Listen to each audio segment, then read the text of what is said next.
In the name of the Father, Son, and the Holy Ghost, amen. Direct, O Lord, all our actions by thy holy inspirations, and carry them on by thy gracious assistance, so that every prayer and work of ours may begin from thee and by thee, be happening through Christ our Lord.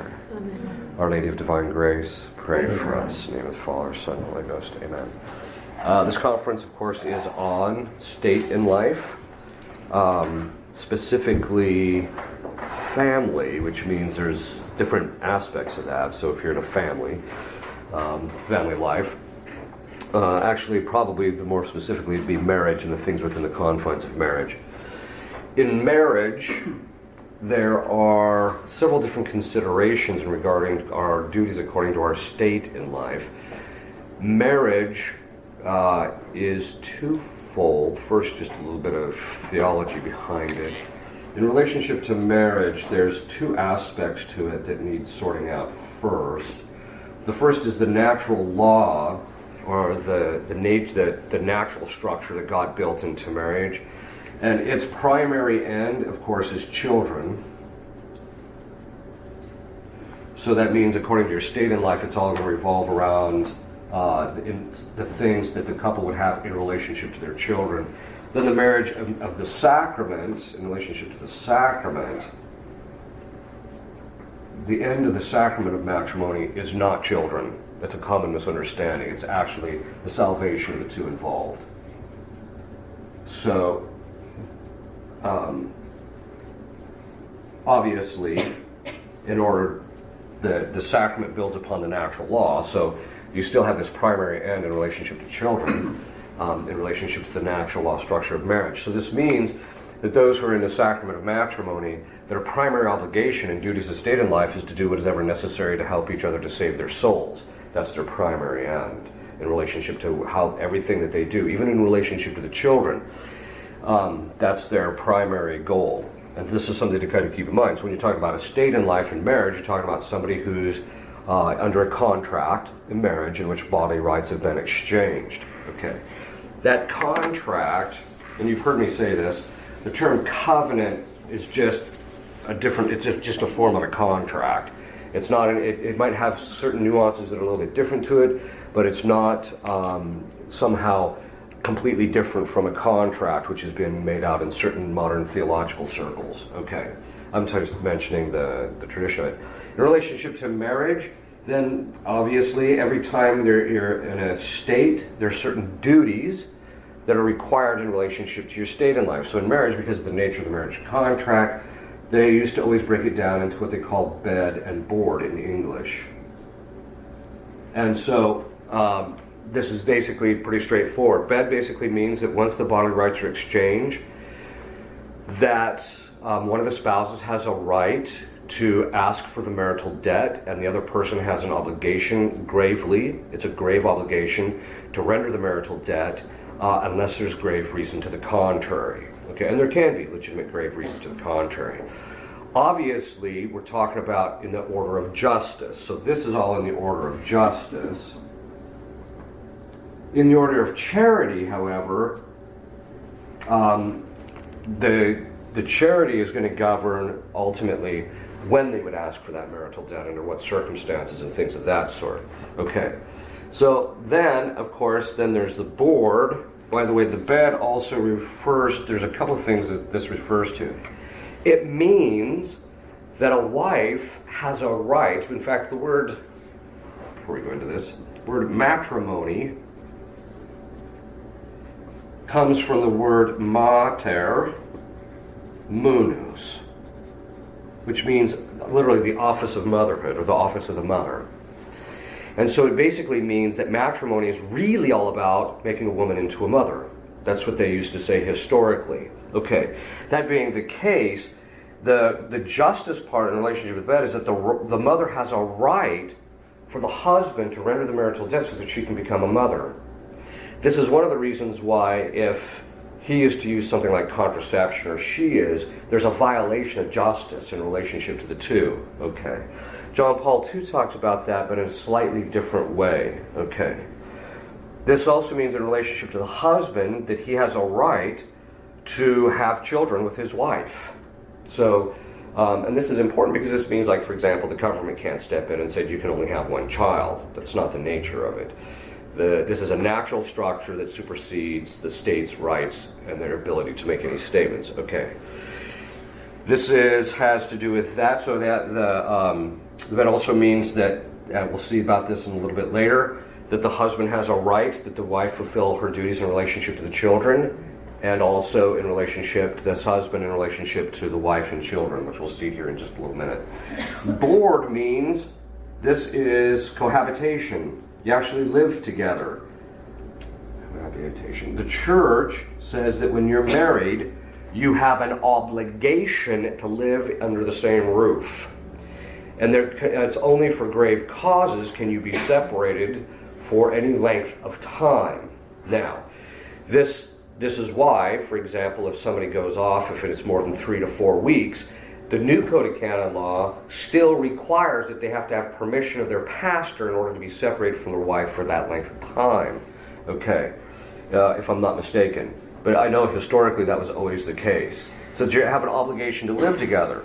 Now, this cohabitation means also that here we're not talking just about the fact that you live under the same roof, but you have a right to be treated civilly by each other. And you have, in relationship to the sacrament of matrimony, that you should be treating each other with charity on a regular basis, etc. Okay.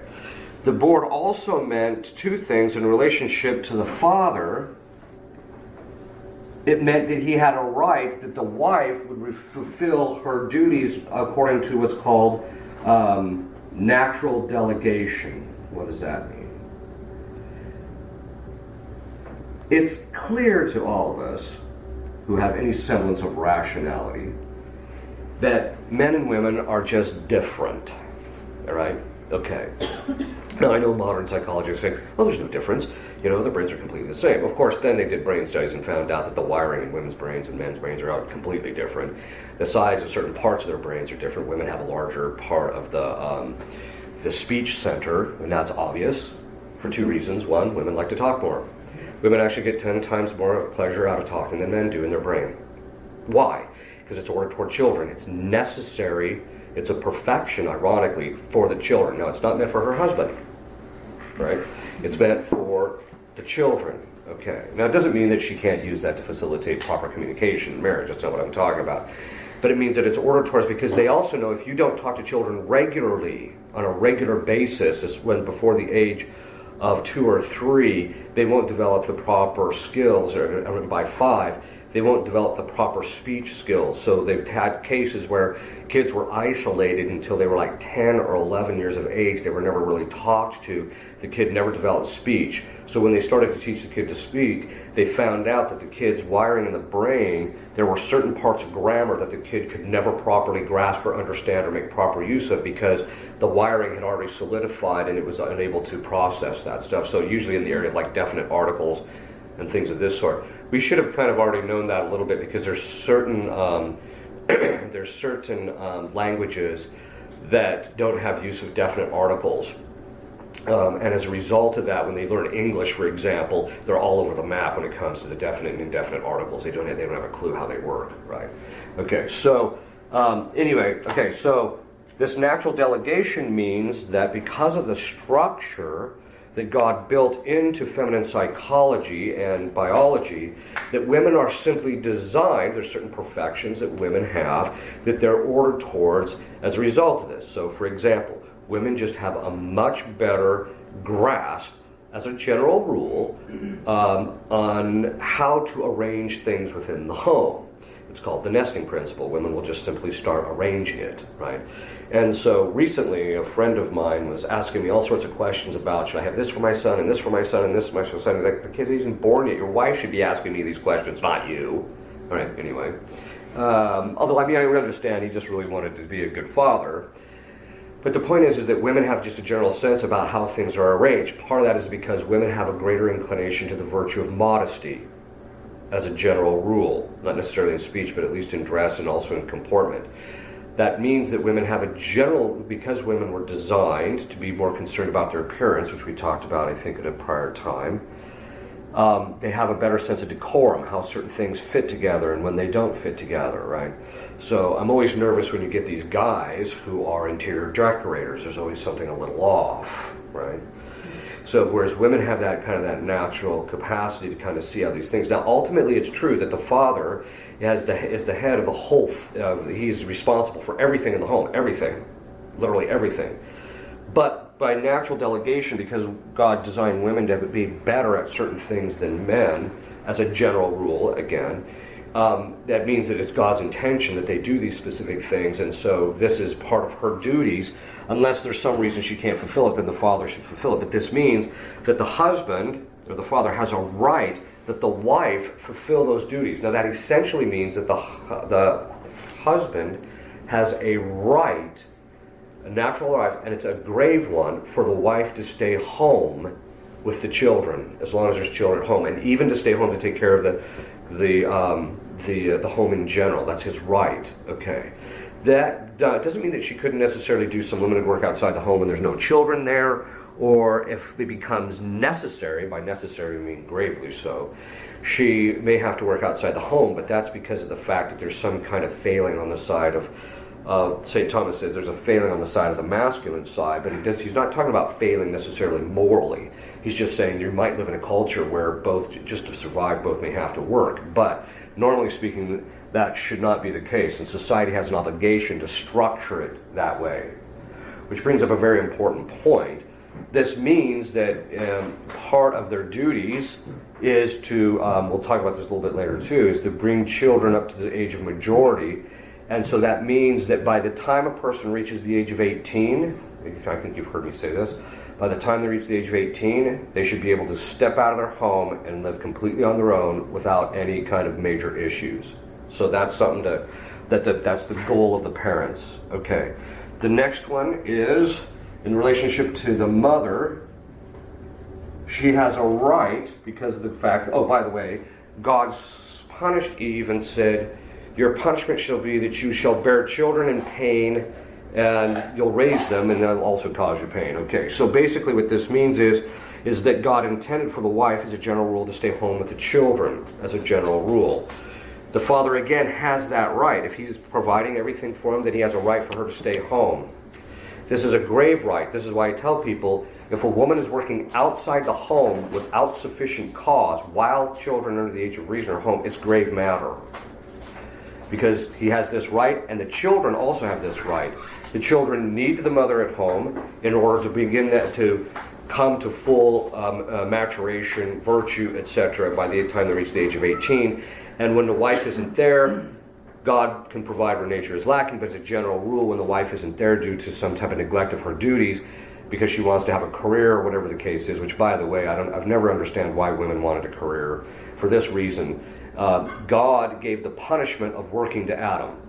So I want to tell women, why do you want the punishment for women and the punishment for Adam? Why don't you just stick to your own punishment and not carry on any more than you have to? All right. Okay, that all being said. The other thing I think that is part and parcel of our culture today is the failure to grasp the value of women's place in the home. The fact of the matter is that this is something that we're seeing in spades. Our culture is just getting goofy, and kids are a mess, and all sorts of reasons. But I'll mention this. I think I might have mentioned this at another time, but there was a psychologist that I work with from time to time to do some consultation with her, and she told me that one of the things she was doing was doing an analysis of why these kids were walking into places like McDonald's and schools and mowing people down with machine guns. Why were they doing this? And she said the only thing she found that they had in common is that they had gone to daycares. Mm-hmm. And the only thing she could figure is that they were suffering from disaffective disorder, which is the inability to emotionally connect with people. This is one of the reasons why women have a stronger emotional life, is because the first 5 years are absolutely crucial for people to be able to develop those abilities to connect with people emotionally. And if they don't develop within those first 5 years, it's pretty much over, right? Mm-hmm. So this is one of the reasons why it's so crucial for women to stay at home. Two, you've heard me say that line from G.K. Chesterton, which I've always liked. He said he could never understand why women wanted to vote. Now, women voting is a whole other topic, which I'd be happy to talk about at some other point. But he said, I can't understand why women would want the vote. He said, because a woman's vote, if she votes, it doesn't mean anything. Its impact on society is negligible. Whereas she can make or break a nation by the way she raises a single child. The impact that women have on the structure of society just by how they raise children is so absolutely crucial, and that's all being forgotten. Of course, this is all the product of the communists, which you can read that or listen to that in my other homily on women in the natural order. Okay. The mother has a right, therefore, because her duties are consummate with her natural delegation, the mother has a right to stay home with the children unless there's grave cause. This is something that I think is important, because a lot of times guys are trying to push their wives out into the workforce, and the wife has a right to stay home with the children. She has a right to stay there. Okay. The only time that she would have to put that right aside is if there was some grave cause, like they were going to lose the house or the children were starving or something of that sort, not to get another boat or the next car, but in order to have what's necessary.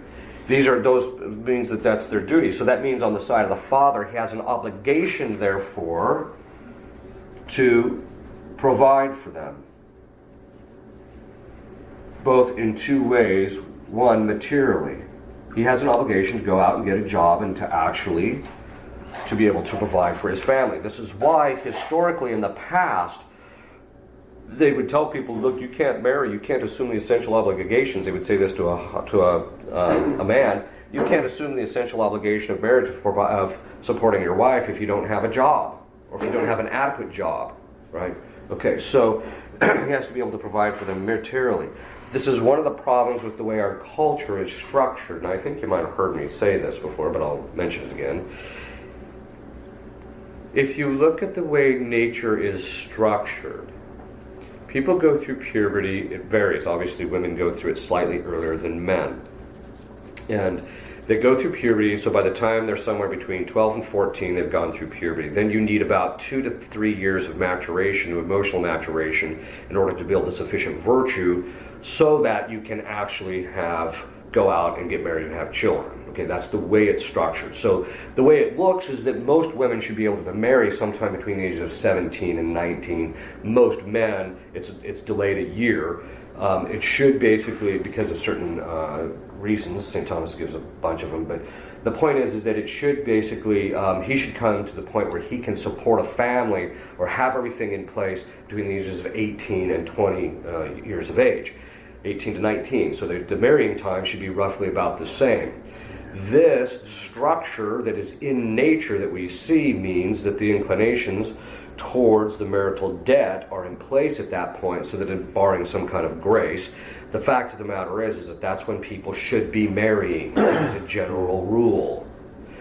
Our culture is structured in a way in two ways that delay that. One, financially, because we have not set it up so that people will have adequate education by the time they reach the age of 18. Why? Because high schools, as a general rule, most people are clueless by the time they finish high school and they haven't learned a thing in 4 years. What they have learned isn't adequate. Historically, during the medieval period, people actually started college at 14. You were done with your bachelor's at 18. There was none of this playing around and messing around. Today, people go to college, and it's just an extension of high school for another 4 years, where they don't hardly do anything. And they get out the other end, they got this piece of paper so that they can go work. The problem is that it's delaying that process, and then we wonder why there's such a problem of the sixth commandment right now. Okay. So they've got this problem of we've delayed the financial ability for a man to support his family. That's a serious problem. This is also, though, one of the reasons why I've been trying to push guys into the trades more, and basically say, look, if you only go to college if you want to do something like be a doctor or a lawyer or something that's a specific profession. Otherwise, don't go to college, go into a trade. Okay. The second thing is, part of that also has to do with the whole debt thing, but the other part of it is that we've delayed the maturation process, which you've heard me talk about before too. The maturation process today, because we allow boys to basically be irresponsible, because they don't have to do anything which shows that they can actually provide for anybody. they don't take responsibility for something, do a job right and make sure it's done right, etc. They usually don't contribute to anything in the home. They're just sitting around watching TV and eating all day long, or playing on the games, etc. As a result of that, it's actually detract. Basically, by the time they reach the age of 18, they're still 10 or 14 emotionally. We've talked about this before. But that means that it gets delayed, so that by the time they actually get to the point where they're actually mature enough to marry, they're somewhere between 26 and 30. And now it's getting even later. So we have a huge problem along that line. And this is not what nature had intended at all. This, in my estimation, they need to completely restructure the educational system so that most people, not all, most people would be able to support a family by the time they reach 18 to 20 years of age. And people are ready to marry at that point, okay? But he has an obligation to provide materially, but then also spiritually. As head of the household, he has to provide spiritually. He is the primary individual of providence in the family.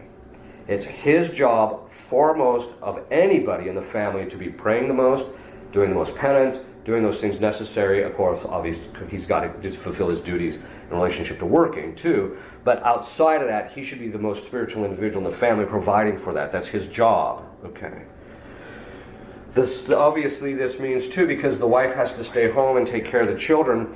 I always like this, how they'll get women. I said, women can do anything a man can do. Oh, really? I used to have a pastor. He grew a mustache. And the only reason he had the mustache was whenever he would hear that from women, he would just say, grow one of these. And I told him, you better be careful, because in Italy, some of those older women can do that. Okay. But anyway, the point being is that they'll bring in, they'll have guys who can lift all these weights, right? And then they'll bring in some woman who's like 350 pounds, Tessie, comes in here, and she lifts the weights and manages to lift 200 pounds. And just say, see, they can do anything a man can do. Well, yeah, but the exception proves the rule.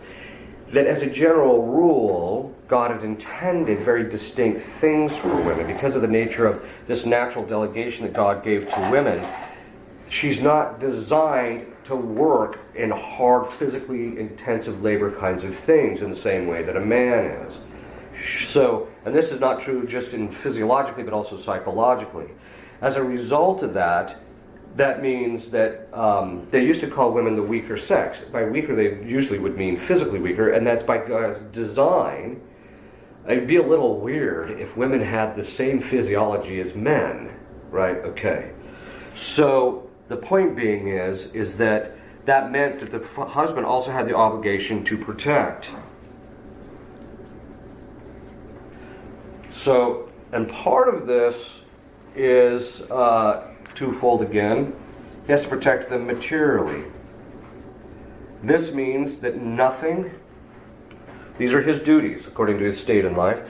He has an obligation to protect material. This is why it's his place. If some intruder comes into the house, it shouldn't be his wife who's running for the gun. It should be him. Okay. And so he also has to protect the children, etc. Then it also is spiritually, but the spiritual has two components.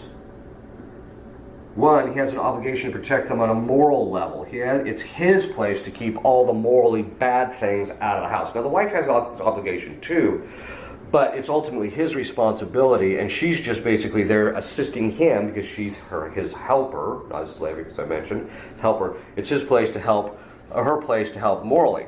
She's usually going to be the one that's going to give the primary moral formation. That's true. But he's person. It's his place to protect the children morally. And that means even from themselves. So when they act up and do stupid things, it's ultimately his place to make sure that that the kids behave. My father, my mom was one of those moms that if she just says, wait till your father gets home, that was it. I mean, you just complied. Because my father, even though my father was a very meek man in a certain sense. He rarely got angry. When he got angry, But when he didn't, he didn't get that angry. But when we were in, for example, when we were in Mass, during Mass when we were little kids, all it took, there was one thing we feared, and this is what kept us being very pious at Mass, and that was my father's middle knuckle. Because if you started acting up, it was just boom, right on the top of the head, right here. Boom, you're just like, right? So that's all it took, right? And it's the same thing with my father. They know through psychological studies that the deeper voice carries more weight to it, and as a result, it comes across more authoritative. This is why the father it's easier for the father, both because it's his physicology and his ability, his speech, everything. It's easier for him. He carries more force authoritatively, and as a result of that, it's easier for him to impose certain things. I've heard women complain, the kids won't obey me, but as soon as the father comes home, then they'll do what they're supposed to do. Okay, that's just part of psychology. Now, it's fallen psychology, granted. Children should just obey their mother too, because she's actually fulfilling the duties of she's helping the father fulfill his duties. Because he's the one responsible for all this. She's the helper so that this gets accomplished. And so when you disobey your mother, you're also disobeying your father. It's that simple. Okay. The next one is also spiritual in the sense of demonic. It's his place to keep the demons out of everybody's hair. Okay. And his authority as the father also means his ability to command them is far more powerful than even the wife's to a certain degree. Okay. So these are their duties. They have to do all of this. There will be certain aspects that are fluid. So, for example, some people will say only the husband should have anything to do with the finances. I don't think that's necessarily true. Some will say, the husband should make the money, and the wife should have everything to do with the finances, just take care of the finances. I don't think that's true either. It's fluid based upon those particular things. Ultimately, the responsibility is the husband's. But the husband can delegate or just say, here, you take care of these things because I don't want to deal with them or what have you. So there can be a certain fluidity on certain things. On other things, there is no fluidity. By the way, because the father and the husband's job is to provide and protect for the children, it means that the wife and the children have a right to be provided for and protected in all of these different ways. So this is where the rights become part of our duties, that we have to do certain things. Usually neglect sets in because of the fact that some of these duties are difficult. So, for example, one of the things that you're seeing among the millennials right now is they don't want to work. Right? Even the boys are particularly bad. They don't want to work at all. And they want their wife to go out and work, so they don't have to work as much. When my parents grew up, the father's understanding or the husband's understanding of his obligation to provide for the family was so ingrained in them that at one point my father actually worked 3 jobs to provide for his family so that my mom could stay at home. 3 jobs. Today, most guys, I've actually heard a guy from that generation say, I'm only working 40 hours. If we don't have enough money, you're going to have to go out and work. So this is a bit of a problem. Okay.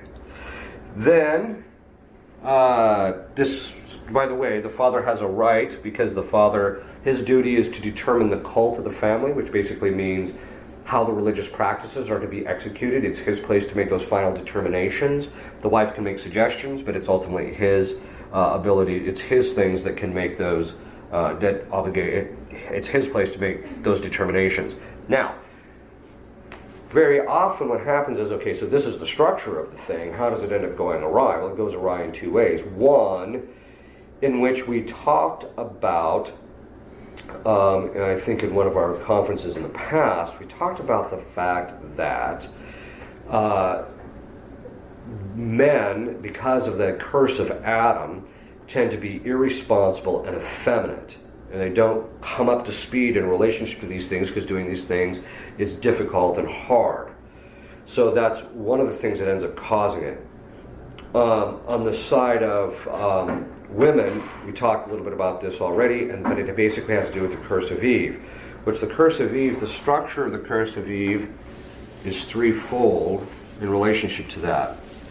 So if you want to know about the problem of men, you can listen to the conference on how to raise a man that you see with men. With women, the curse of Eve essentially has 3 components to it. The first is she has a greater desire for marriage. Your desire shall be for your husband. Now, this means that as a general rule, it's harder for women to live independently than men. It's easier for a guy to be a bachelor, I think, than for women to be a bachelorette. Okay. The second thing is that in Hebrew, you've heard me talk about this, it means the desire to control. This control then has a secondary component that's connected to it, and that has to do with the way in which Eve ended up falling and what happened afterwards. So Eve takes it upon herself to eat the fruit, which means that she trusted her own judgment, and she trusted the emotional delight that she was getting out of looking at the fruit and her judgment about that over and above her husband's possible judgment about what was supposed to be done. So as a result of that, women very often have this idea that they see things, they know what's right more than their husbands. Okay, so it has to do with their judgment they think is better than their husbands as a general rule. Then, after the fall, what happens? Well, Adam eats the fruit, which means he didn't have good judgment either. But then what ends up happening is that she looks at him, and because it's his sin that affects the children, she looks at him and thinks that he can't do anything right. So, I'm sure you've heard that joke, when I got married, he was Mr. Right. 5 years after marriage, I realized he couldn't do anything right. Okay, this is a structure that is the result of the sin of Eve. Primarily these two have to be conquered because these are the ones that cause two things. One, for a woman to ultimately neglect her duties. She's so focused on what she thinks is the right thing to do very often, or that her husband just doesn't see what the issue is, that she's not tending to her own things that she should be focusing on. The second thing is that the control is directly contrary to the husband's headship. And so that's something that, and it's not just in matters of externals, although that's the primary thing, because, guess what? The children, because the father is the head of the household, the children have a right to be governed according to that specific structure. And therefore they actually have a right. Both the husband has a right that he's not trying to be controlled, and the children have a right that the wife not control the husband, and that she not control their upbringing except insofar as it is subordinate to his. Second, it primarily has to do with the internals. What does this mean?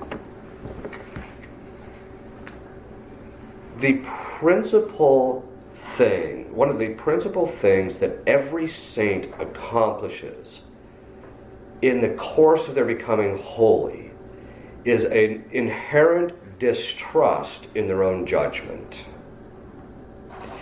That means that even their emotional life comes into congruity with that distrust, so that they would much rather rely on an external source who has a proper authority telling them what to do than them following their own judgment about a particular matter.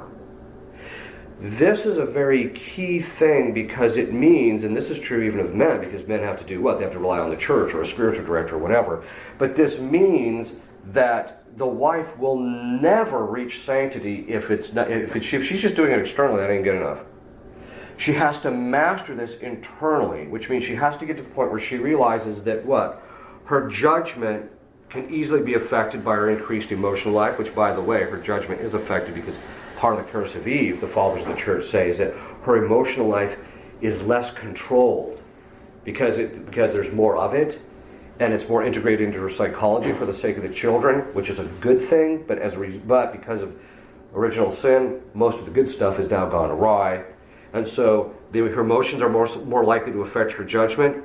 The second thing is that because of this whole curse of Eve, where she tends to trust her own judgment and see the faults of her husband, then what ends up happening is that then you get this reciprocal thing, then she thinks she's got to control the guy. Right, okay.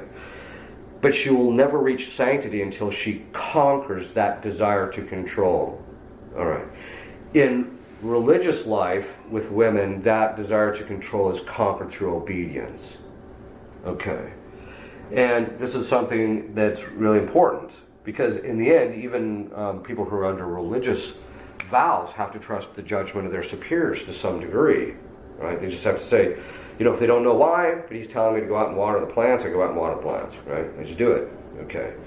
This is something that is absolutely key because it's this moderated, her understanding of this moderation in her judgment, and then as a result of this will usually fall into place. When children see that the wife is not trying to control her husband or trying to control them, there is a specific virtue that they see in their mother that automatically endears them, and the same with the husband, and that's modesty. Specifically, decorum. They see how her interior life and how everything she's doing fits so perfectly the circumstances. In modern English, we don't use this term much anymore, we used to call this grace.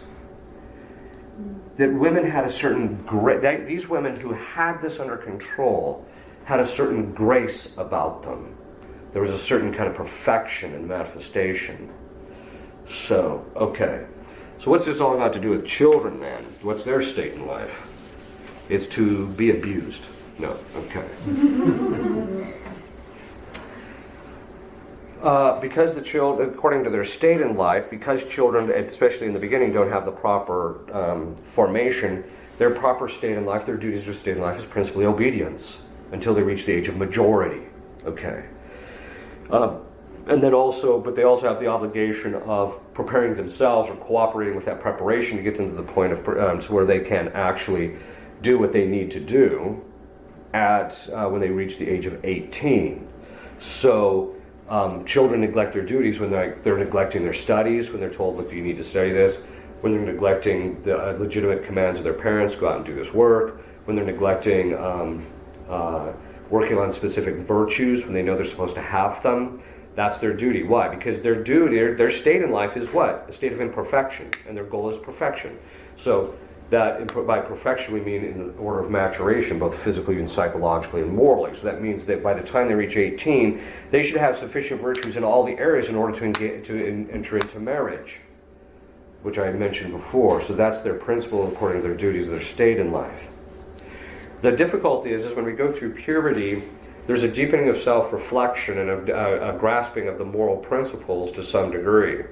The problem is that the emotional life also increases, and so this brings up a particular point, and this also applies to men and women, but it's something that women have to keep in mind, because I know there's certain women who have mastered that internal state, and they just say, look, when I start getting emotional, I know now is not the time to start talking, I just shut down until I get this thing under control, right? Okay, but that has to do with the fact that our intellect, when it makes a judgment, goes back to, we've all seen this, goes back to the image, and if that image is affected by the emotion, then what ends up happening is that my judgment in relationship to what the actual circumstances are, the situation, is compromised. The problem is, in order to have good judgment, two things are necessary. One, you have to have a clear image. Now, this means in order to know what the prudent thing is to do, you have to have it has to be disimpassioned, not emotional. So the second thing is that you have to have a series of memories by which to properly prepare the image for. The reason young people are very often imprudent is because of the fact that they don't have the sufficient memories in order to prepare the proper images for right judgments. Second of all, then they need habits of judgment specifically in relationship to the moral principles. They need to know which principles apply here and now, but when you're first coming out of the gate after puberty, you don't really understand how these things work. You might understand the precepts, like don't lie and don't steal and things of that sort, but the principles in order to judge them in the concrete requires all this to come together, and that's not sufficiently developed until a person reaches a certain age. This is why I said there has to be a 2 to a 3 year maturation period for all this to come into place, in order so that there's virtues and emotions and the right memories are being done, there's proper habits of judgment, so that when a person reaches a certain stage, they've got it together. So, and is this possible at 18? Oh yeah, absolutely. I've seen them before. They're just very, very rare these days. Okay. So this means that in all of this, that why do children end up being disobedient? Because A, they don't understand the principles well, very often. But B, their emotion, St. Thomas says, I love this line. St. Thomas says emotions affect our judgment by making us, when we look at the image, we tend to think that the thing is worse than it is or better than it actually is, but not as it is. And so it's not until there's sufficient virtue in the emotions do you have sufficiently clear images to see things as they actually are. And this is why children have to just be patient. When they start coming through, when they go through puberty, the images are increased, they have greater clarity in their imagery, etc. But they still don't have the habits and everything sufficiently developed and the proper habits of judgment developed in order to do this. And this is why that's why they have to shift, parents have to shift from counsel to command, because habits are voluntary. The child has to be developing them on their own. You can't, in the beginning stages, you just have to tell them, you do X. It's all command. And that's to build up the proper associations and patterns of behavior. But then as they go through puberty and they start understanding things and they get certain intellectual understanding of things, they can start developing that a little bit on their own. But it's not until after they go through puberty that they actually start having that fullness of that ability to develop the virtue. But that means, though, that they have to rely on counsel, because part of prudence is docility, taking counsel with people who know better. And the problem is when we're younger, we think we know everything. I'm sure you've heard that joke. Everybody's heard that joke. When I was 18, my parents didn't know anything. When I was 25, I realized they had really gotten intelligent in the last 7 years. Right? Okay. The point being is that it's necessary for people to quickly fall into counsel in relationship to their parents, or follow the past counsel that their parents have given them. They have to get into that habit if they're going to act rightly. Okay. So this is our state in life in relationship to that. That's our duties. The last one I want to talk about just very briefly is some people call it the single state. Okay. Now this is somebody who's not married or under vows of some sort. That is, they're not a religious or priest or something of that sort, and they're not married.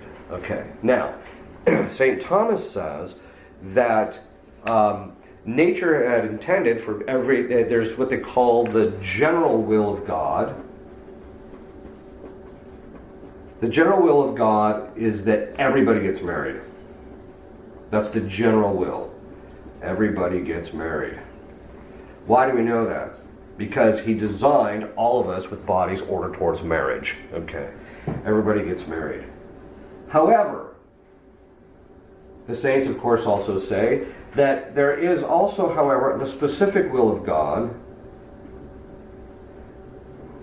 in which God intends, or God gives somebody a specific grace to forego the inclinations of marriage in order to have perfect service to Him. So it's something ordered towards Him. There's a specific grace. So historically, someone who is single over a certain age and wasn't married yet, St. Thomas's phrase for that is in casu.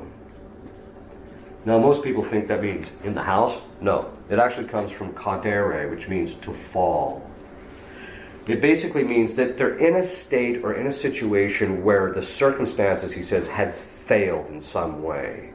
Doesn't mean the person necessarily has, but the circumstances just hasn't provided the right mate or the right circumstances for him to enter the priesthood or what have you. So this, he says, this in casu, he says, in relationship to God is praeter intentionem. It's aside from his intention. God still intends for everybody either to get married or to enter into religious life. That is the context of his will. So when people say, well, I think God is calling me to the single state, no, don't take the fact that either you or someone else has failed or the circumstances have failed as somehow God's positive will for you. A lot of times the reason people haven't married is they're not mature enough. Sometimes they can't find a decent mate. I mean, that's becoming a bigger and bigger problem too, a big problem. But don't take those things to mean that somehow this is God's will. Okay. Because my basic attitude is, if a person goes to a certain stage and they're still single, they should consider entering into some type of vow of chastity or something of that sort, so that at least their life is ordered under a vow. Okay. Any questions? Can't put everybody to sleep. Yeah. One of the interesting things when you talk about mother's role in the house, especially geared towards children. Mm-hmm. As an employer,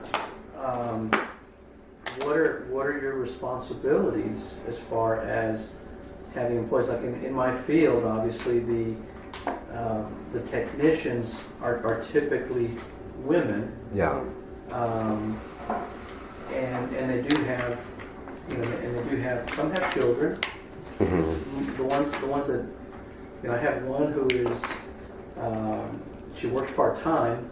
Right. And her schedule is geared around, when she can work, when her husband works.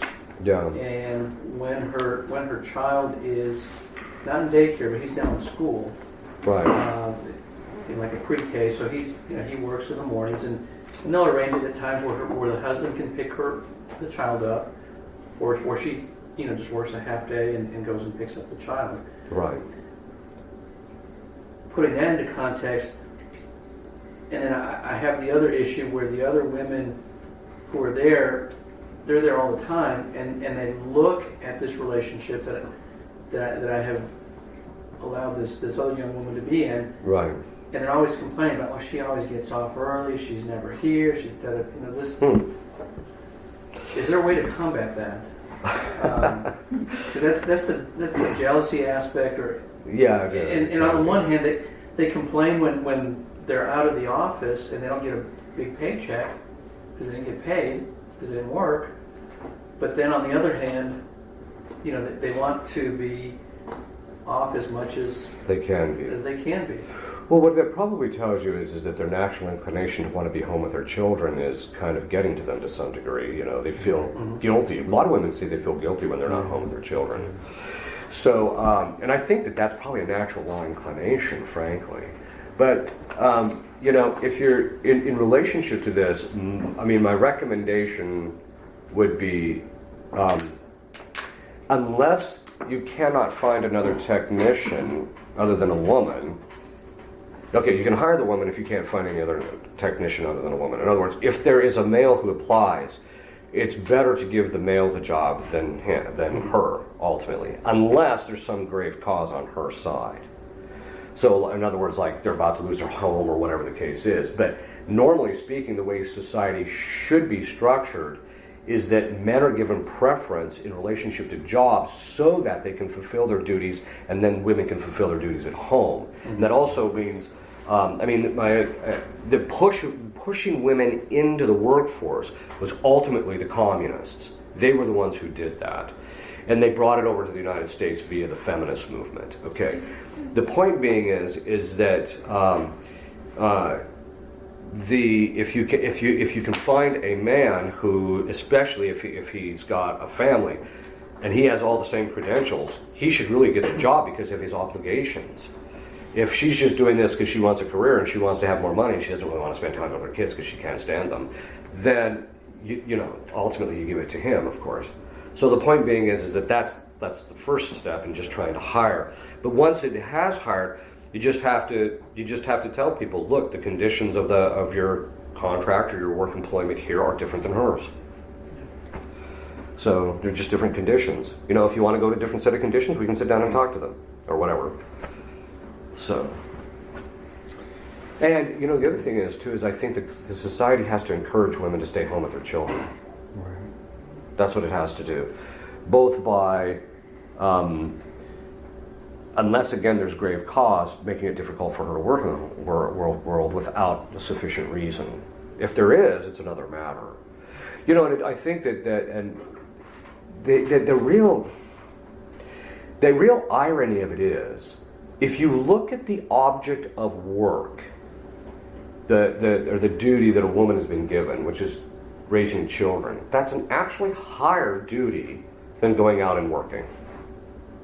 That's what most people don't seem to grasp. Yeah, that's true. And so that the actual keeping women at home is actually encouraging them to the higher state than running off and having a career. Yeah. So, and I think that's one of the things that society has to just invert this whole thing. And how do we know too that women are designed that way? I've never personally ever, I mentioned this in one of my conferences, I've never met a single woman who worked outside the home when the kids were at home that was happy. They're always miserable as a result of it. Okay. Yes? So, since marriage is supposed to be a contract, there's a typical thing with the divorce, how the contract can be dissolved by mutual agreement between the parties involved. Yes. So why is marriage indissoluble? Because of you, children.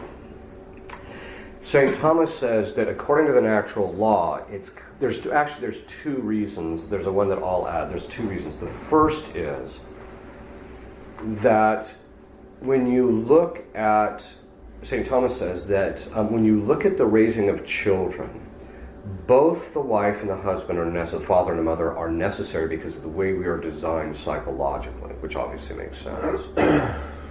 Because sometimes people say, well, wait a minute, I lost my wife, what do I do now? Do I get another wife? Well, not necessarily.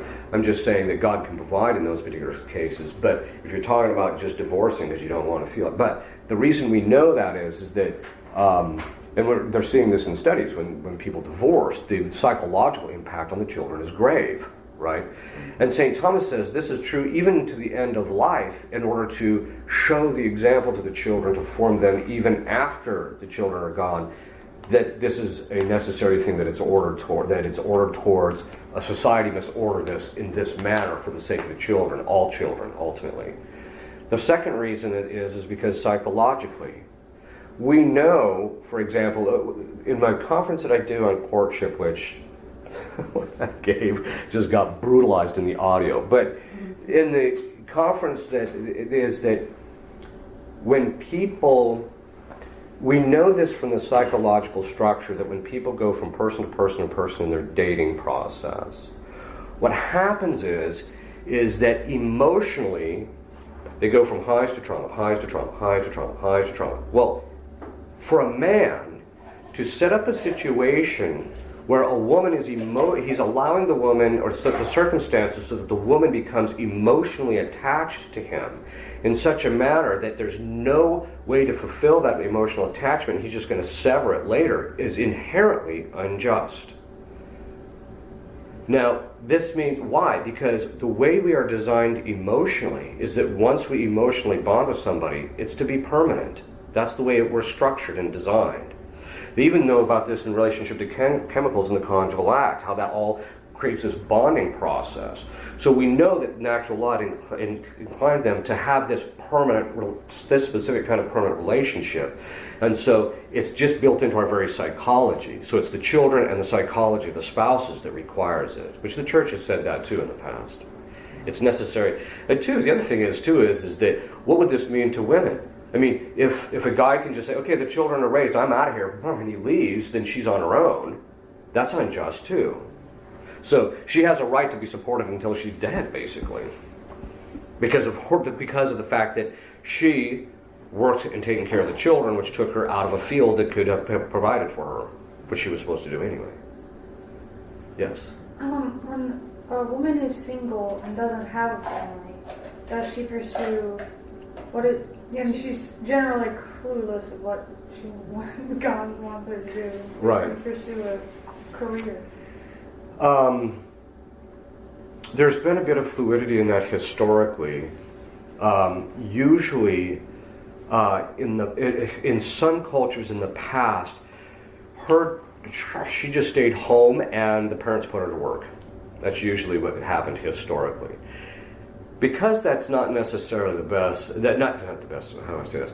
Because today, because of modern conveniences and, it doesn't take them a whole day to do the laundry and all that kind of thing, unless your family is gargantuan, but, most, in the past, the turn of the century, it would take the woman the entire Monday, that's when they used to do it historically, on Monday, the woman would spend all day Monday just doing laundry. That was it, right? Okay.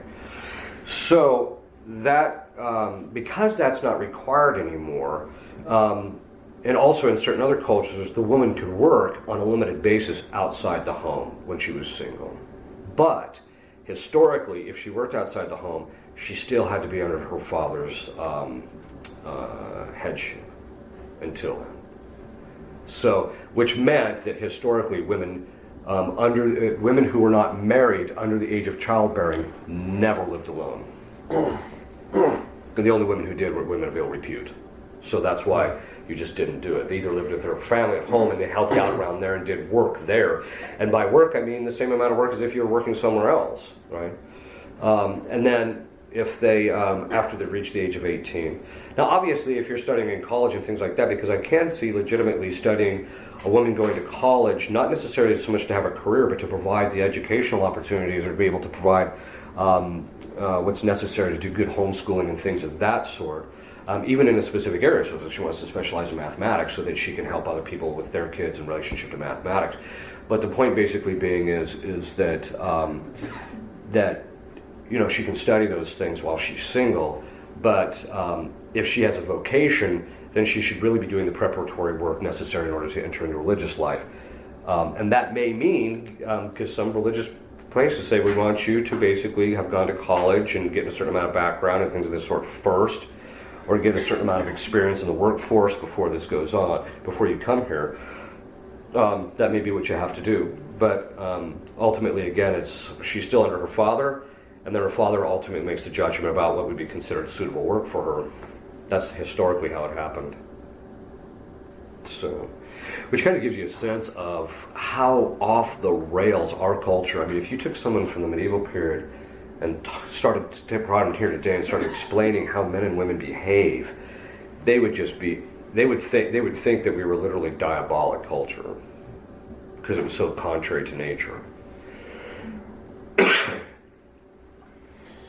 Yes.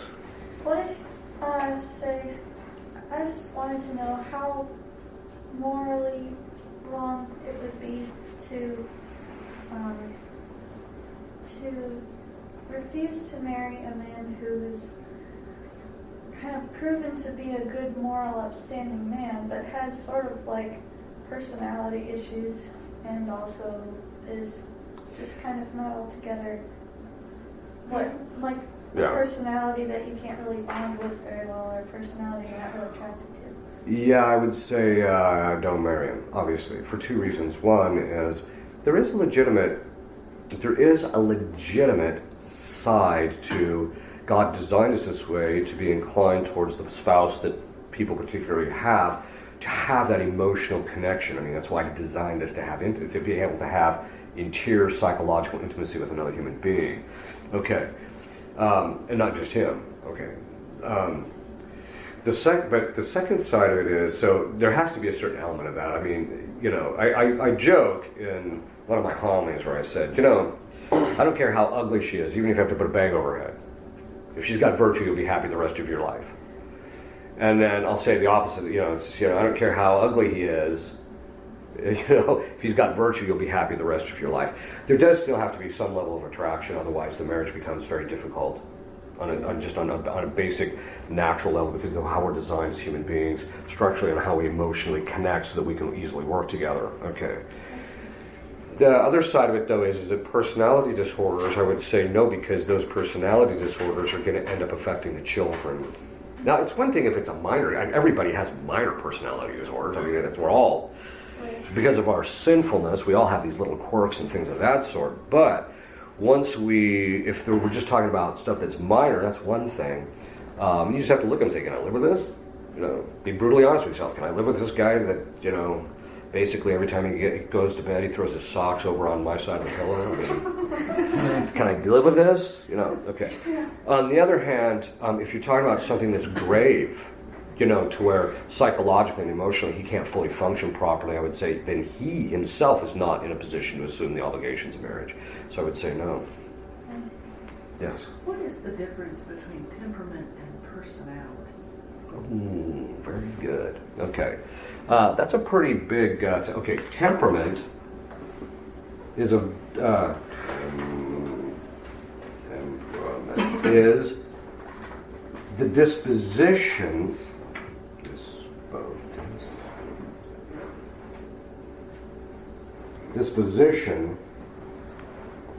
of the matter's arrangement in your body. In other words, We see this all, everybody's DNA is different, right? So our matter is arranged differently. Now, how that matter is arranged differently determines how easily your soul can function through your body.